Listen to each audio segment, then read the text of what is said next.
నిజంగా మనం ఇంట్లో చేసుకుంటే ఎందుకో నిజంగా అంత టేస్టీ అనిపడవు పిల్లలకైతే. బయటివి అయితే చాలా బాగా తింటారు. ఇంకా ఇంట్లో ఆల్రెడీ ఇడ్లీ పిండి ఉంది. మమ్మీ నాకు ఇడ్లీయే కావాలి, నైట్ అన్నం తినబుద్ధి అయితే లేదని చెప్పింది. సరే అని చెప్పి ఇంకా వెదర్ కూడా చాలా కూల్గా ఉంది, ఫుల్గా వర్షం వస్తుంది కాబట్టి కొంచెం వేడివేడిగా టిఫిన్స్ అయితే తీసుకెళ్దామని ఇంకా నాకు పిల్లలకైతే తీసుకున్నా. అన్నం ఉంది కాబట్టి నేను తినేస్తాను, నాకు వద్దని చెప్పింది మామ. అందుకని ఇంకా తను అన్నం తింటుండో. నాకు పిల్లలకైతే టిఫిన్స్ తెచ్చుకున్నాము. స్వీట్ పాప్ అయితే బయట ఏం తెచ్చినా తినదు, జస్ట్ ఇడ్లీ ఒకటే తన ఫేవరెట్ అనమాట. ఆయిల్ ఫుడ్ అస్సలు తినదు, చాలా తక్కువ తింటుంది.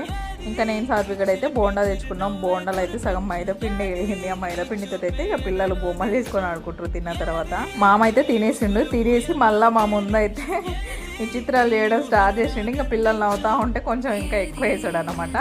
అబ్బా వీడియో తీస్తున్నావా, మళ్ళీ నన్ను వీడియోలో పెడతావు కదా అని అంటున్నాడు. మార్నింగ్ కూడా పెట్టినా కదా వీడియోలో, అందుకని కొంచెం వీడియో తీస్తే ఎక్కువ ఓవర్ చేస్తాడు అన్నమాట. అంతే ఈ వీడియో గైస్. మీలో ఇంకెవరైనా సబ్స్క్రైబ్ చేసుకోకపోతే